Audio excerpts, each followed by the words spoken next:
नमस्कार सभी को राम राम। Welcome to Gurukul education. आप सभी का स्वागत है गुरुकुल एजुकेशन के इस प्लेटफॉर्म पे। आज जैसा कि बहुत इंपॉर्टेंट टॉपिक है, आप थंबनेल में देख रहे होंगे, आज हम पढ़ने वाले हैं भारतीय पत्रकारिता के उद्भव और विकास, उसकी क्या प्रक्रियाएं हैं, आज हम बहुत अच्छे तरीके से पढ़ने वाले हैं। तो भारतीय पत्रकारिता हमारे भारत की पत्रकारिता का ही उद्भव और विकास की सारी प्रक्रियाएं इसमें दी गई हैं। भारतीय पत्रकारिता का उद्भव और विकास एमए का बहुत इंपॉर्टेंट टॉपिक है। हमारे हिंदी में एमए में की बहुत इंपॉर्टेंट टॉपिक है और जो हमें पढ़ना है। भारत की पत्रकारिता का क्या कैसे उद्भव हुआ, वह कब से शुरू हुआ, उसके विषय में आज की चर्चा होगी। तो आज के इस वीडियो में हम पढ़ने वाले हैं भारतीय पत्रकारिता का उद्भव और विकास। तो बहुत अच्छे तरीके से हम पढ़ेंगे, सो वीडियो को एंड तक देखें, हमें अच्छे से समझना है तो बिना स्किप किए हुए देखें। तो आज के इस वीडियो को शुरू करते हैं, श्री गणेश करते हैं आज के इस वीडियो का। दरअसल हिंदी पत्रकारिता का उद्भव उदंत मार्तंड नामक समाचार पत्र से माना जाता है। तो भारत में प्रकाशित होने वाला पहला हिंदी भाषा का अखबार उदंत मार्तंड है। ये 30 मई 1826 को शुरू हुआ था और इस दिन हिंदी पत्रकारिता दिवस भी मनाया जाता है, क्योंकि इस दिन ही हमारे हिंदी पत्रकारिता का उद्भव माना जाता है इसी अखबार से। ठीक है, तो यहाँ पर क्योंकि इसने हिंदी भाषा में पत्रकारिता की शुरुआत को चिन्हित किया था, इसलिए हम हिंदी पत्रकारिता इसी दिन से मानते हैं, 30 मई 1826 को। वर्तमान में हिंदी पत्रकारिता ने अंग्रेजी पत्रकारिता के दबदबे को भी खत्म कर दिया है। पहले देश विदेश में अंग्रेजी पत्रकारिता का ही दबदबा था, लेकिन आज हिंदी भाषा में भी हिंदी भाषा का झंडा परचम लहरा रहा है। 30 मई को हिंदी पत्रकारिता दिवस के रूप मनाया जाता है और हमने जाना कि क्यों मनाया जाता है। इस दिन उदंत मार्तंड की स्थापना हुई थी, शुरुआत हुई थी। इस पहला समाचार पत्र के नाम से ही हमारा हिंदी पत्रकारिता दिवस मनाया जाता है। यहाँ तक क्लियर है। अब हम पढ़ते हैं भारतीय पत्रकारिता का उद्भव कैसे हुआ। तो यहाँ पर उद्भव जैसे गद्य का विकास हुआ, उसी तरह पत्रकारिता का भी उद्भव माना जाता है। यह भी भारतेंदु युग के लगभग में ही माना जाता है। पत्रकारिता को अगर समझना हो तो उसे हम कुछ भागों में बांट देते हैं ताकि हम समझ सकें उसे अच्छे से। तो भारतीय पत्रकारिता 5 भागों में बांटी गई है। पहला हो गया पूर्व भारतेंदु युग, दूसरा है भारतेंदु युग, तीसरा उत्तर भारतेंदु युग, चौथा द्विवेदी युग और पांचवा वर्तमान युग। यानी कि इन 5 भागों को अगर हम अच्छे से समझने का प्रयास करें तो पत्रकारिता समझ में आ जाएगी। तो शुरू करते हैं पत्रकारिता के पहले भाग को समझने का, तो जो है पूर्व भारतेंदु युग, और यहीं से हिंदी पत्रकारिता का उद्भव माना जाता है। उदंत मार्तंड सर्वमान्य रूप से हिंदी का पहला समाचार पत्र है। यह पहला समाचार पत्र था जो कि 30 मई 1826 में प्रकाशित हुआ था। इस तरह उदंत मार्तंड हिंदी का पहला समाचार पत्र था, लेकिन इसका भी प्रकाशन बंद हो गया धन के अभाव में। 11 दिसंबर 1827 को इसका प्रकाशन बंद हुआ। इस युग का दूसरा महत्वपूर्ण पत्र बंगदूत था, जो 10 मई 1829 में कोलकाता में ही प्रकाशित हुआ। यह एक साप्ताहिक समाचार पत्र था। हिंदी के अतिरिक्त यह अंग्रेजी, बांग्ला और फारसी में भी प्रकाशित होता था। हिंदी समाचार पत्रों में प्रकाशित होने वाला दूसरा जो लेखनीय पत्र है वह है प्रजामित्र।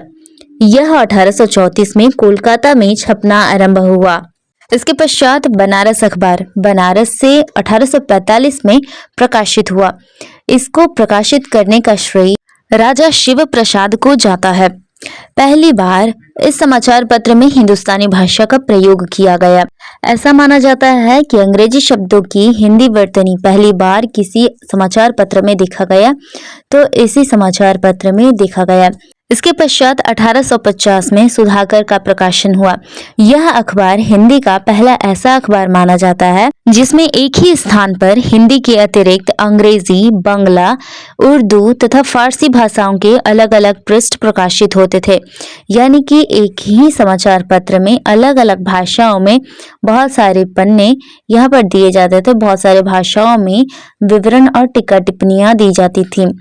यह 10 पृष्ठों का अखबार होता था। इसे तब तक का सबसे अधिक पृष्ठ वाला अखबार होने का श्रेय भी जाता था। यह अधिक पृष्ठ का इसलिए था क्योंकि इसमें बहुत सारी भाषाओं का मेलजोल था और अन्य घटनाओं का विवरण तो वैसे होता ही था। इसके पश्चात मालवा अखबार नामक एक और अखबार प्रकाशित हुआ।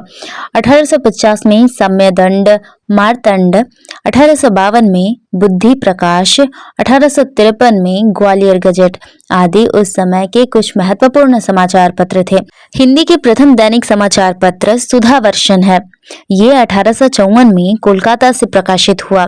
यह समाचार पत्र नियमित रूप से प्रकाशित होता रहा 1868 तक, परंतु बाद में अर्थाभाव के कारण इसका प्रकाशन भी बंद हो गया। हिंदी का दूसरा दैनिक समाचार पत्र तत्वबोधिनी था। यह भी कोलकाता से ही प्रकाशित हुआ।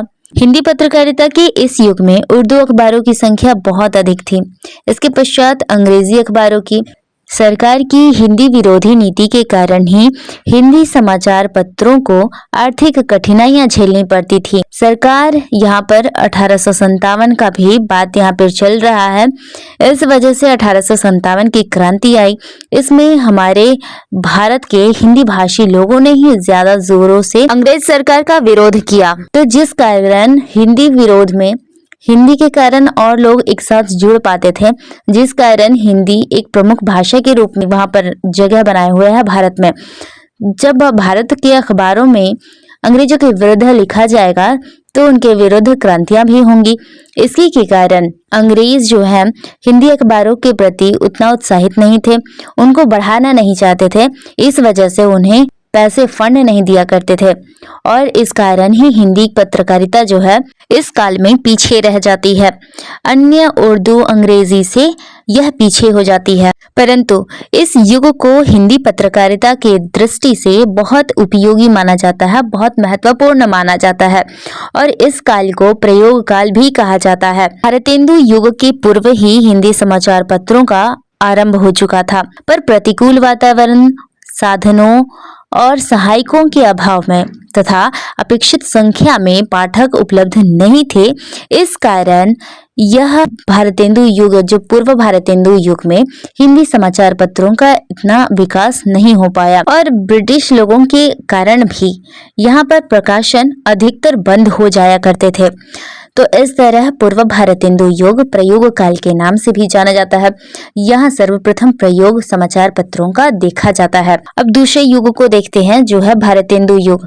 1866 से 1885 तक का काल इसमें माना गया है। इस युग में बहुत संख्या में पत्र पत्रिकाओं का प्रकाशन आरंभ हुआ। 1868 में भारतेंदु ने बनारस से कवि वचन सुधा को प्रकाशित किया।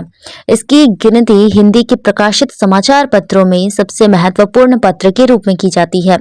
प्रकाशन के प्रारंभिक काल में यह एक मासिक समाचार पत्र था जो महीने में एक बार आया करता था, लेकिन जो बाद में इसे साप्ताहिक किया गया।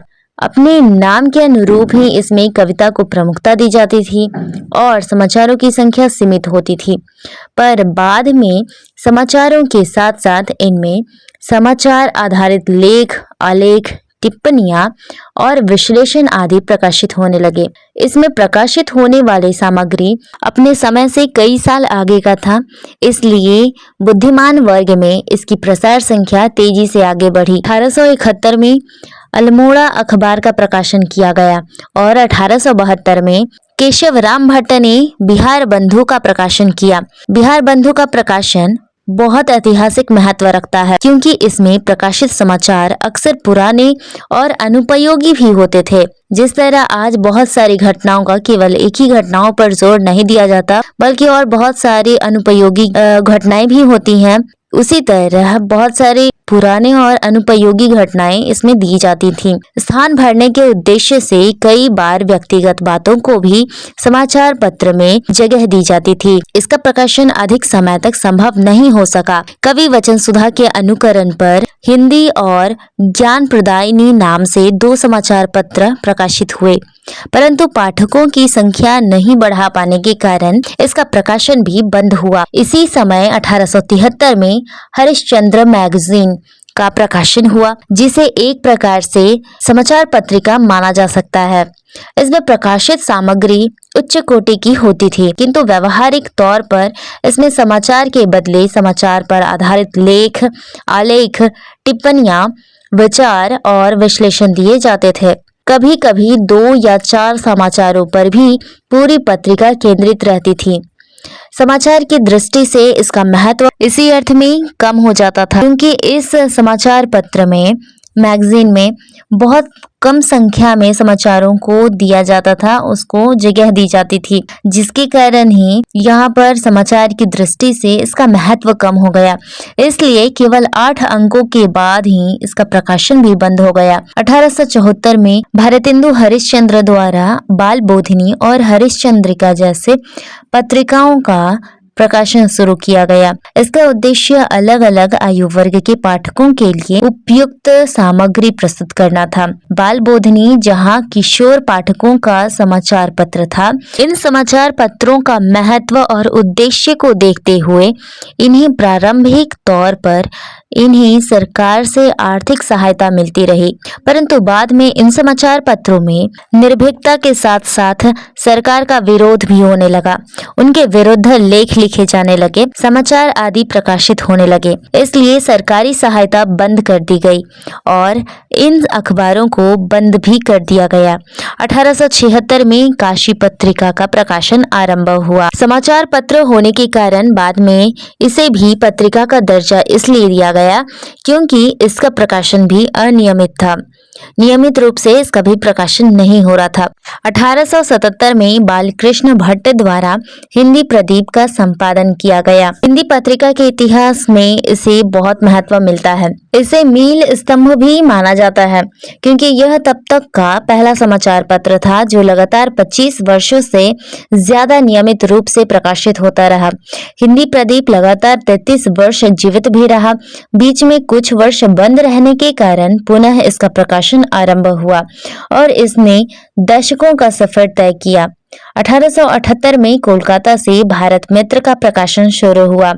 हिंदी पत्रकारिता का यह महत्वपूर्ण समाचार पत्र था क्योंकि इसमें पहली बार समाचार पत्र के स्थान पर मूल संपादक का नाम आदि बातों का उल्लेख किया जाने लगा। इस समाचार पत्र में राजनीतिक और सामाजिक विषयों के अतिरिक्त हास्य और मनोरंजन की सामग्रियां भी प्रस्तुत की जाने लगी। इसमें सबसे पहली बार फिल्म जगत से जुड़ी हुई खबरें भी दिखाई जाने लगी। अब 1880 के बाद जो समाचार पत्र प्रकाशित हुए हैं उनमें से कुछ महत्वपूर्ण पत्र पत्रिकाएं इस प्रकार हैं, जैसे उचित वक्ता, सज्जन कीर्ति, सुधाकर, क्षत्रिय पत्रिका, आनंद कादम्बिनी, वैष्णव, ब्राह्मण और हिंदुस्तान आदि। इस काल में अनगिनत बहुत सारी पत्रिकाएं प्रकाशित हुईं। इस युग में पत्रकारिता की परिपक्वता देखने को मिलती है। समाचार पत्रों के प्रकाशन की दृष्टि से इसे सबसे समृद्ध युग माना जाता है। इस युग में 200 से अधिक समाचार पत्रों का आरंभ हुआ। इस तरह यह हो गया भारतेंदु युग। अब हम अगले युग की ओर चलते हैं जो तीसरा युग है, उसे उत्तर भारतेंदु युग कहते हैं, यानी कि भारतेंदु युग के बाद का युग। उत्तर भारत युग में 1889 में अजमेर से राजस्थान समाचार का प्रकाशन आरंभ हुआ। यह दयानंद के विचारों और सिद्धांतों का प्रचारक माना जाता था। इसके बाद 1890 में सर्वहित और हिंदी में बंगवासी का प्रकाशन हुआ।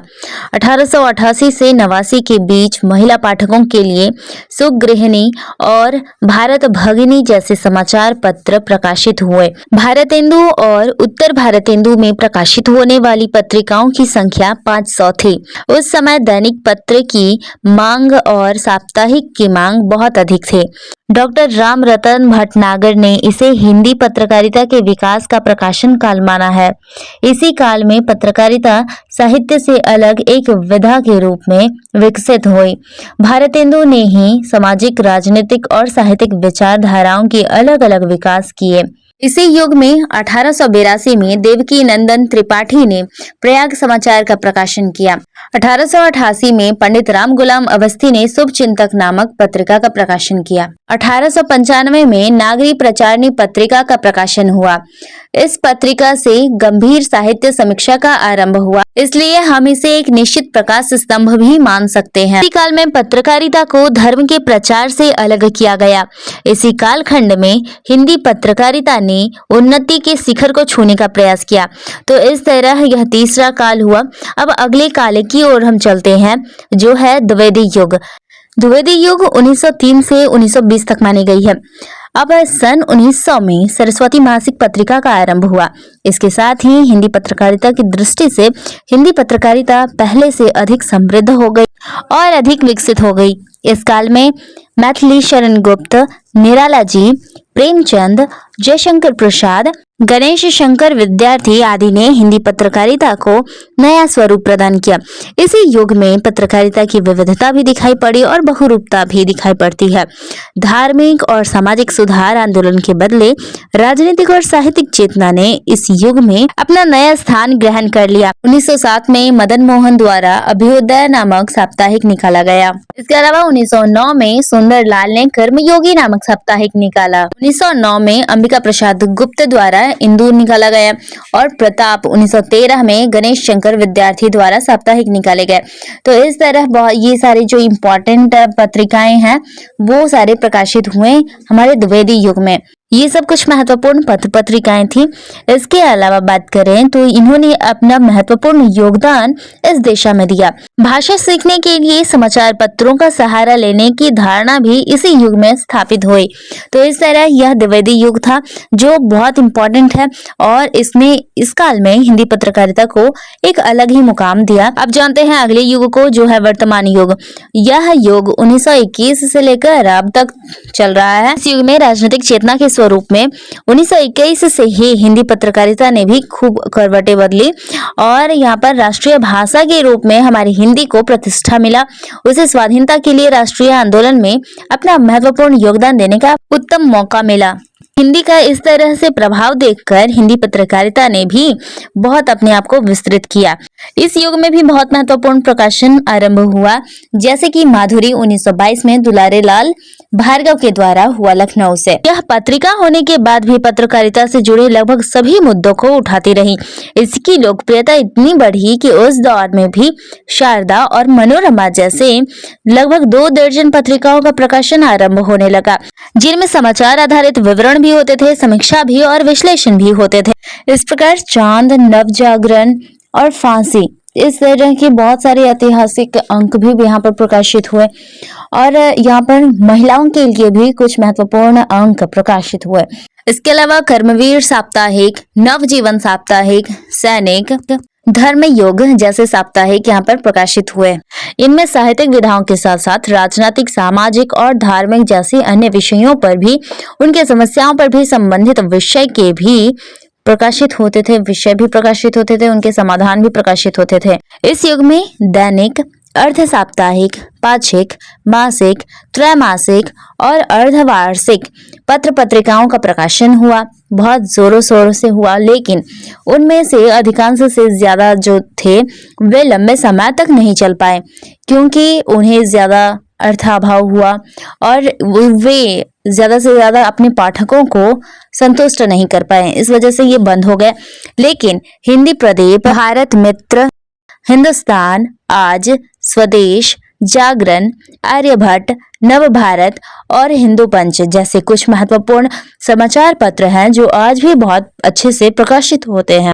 इस वर्तमान युग में 1947 का भी समय आता है जिसमें हमारे भारत को आजादी मिली थी और उस समय बहुत सारी क्रांतियां भी हुई थी। भारत में बहुत सारे आंदोलन चलाए गए थे, तो आंदोलन से रिलेटेड, उनसे संबंधित बहुत सारी यहाँ पर पत्र पत्रिकाओं का समावेश हुआ, लेकिन समय के अभाव में यहाँ पर उन्हें बंद होना पड़ा। लेकिन आज के जो वर्तमान युग है, आज के समय में बहुत सारी यहाँ पत्र पत्रिकाएं हैं जो प्रकाशित हो रही हैं और बहुत अच्छे से प्रकाशित हो रही हैं। इस तरह हिंदी पत्रकारिता का उद्भव 1826 से होता है और अंततः आज तक हिंदी पत्रकारिता का विकास होता चला आ रहा है और अभी भी पूर्णतः विकसित नहीं हुआ है हिंदी पत्रकारिता, लेकिन इस समय के साथ स्वयं ही और अधिक विकसित होना होगा। इसमें बहुत सारे विषय वस्तु का भी सम्मिश्रण होगा। तो इस तरह भारतेंदु युग जो है वहां से स्टार्ट होता है हमारा पत्रकारिता और आज वर्तमान युग तक पत्रकारिताएं चलती हैं। तो इस तरह हमने हिंदी पत्रकारिता को 5 भागों में बांटा।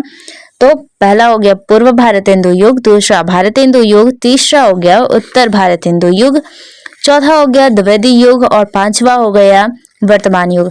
तो इस तरह में हमने अच्छे से जाना पत्रकारिता को और इन युगों को भी विशेषतः अच्छे तरीके से समझा।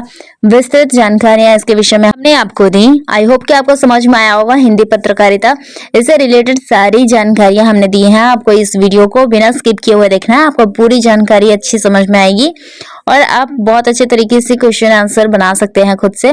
तो इस वीडियो को आप पूरे अच्छे से समझने का प्रयास करें, क्योंकि पूरी जानकारियां इसमें दी गई हैं, तो आपको कोई भी दिक्कत नहीं होगी। तो इस तरह 30 मई 1826 से उदंत मार्तंड से हमारा पत्रकारिता शुरू हुआ था, हिंदी पत्रकारिता, और आज तक बहुत अच्छे तरीके से आज अपना सफर तय कर रहा है। तो इस तरह हिंदी पत्रकारिता का उद्भव और विकास जो अभी भी क्रमतः चल रहा है उसे हमने पढ़ा। आज के इस वीडियो में अंत में आपसे एक क्वेश्चन पूछूंगी कि सरस्वती मासिक पत्रिका का संपादन किसने किया? इसका उत्तर आप कमेंट में दीजिए।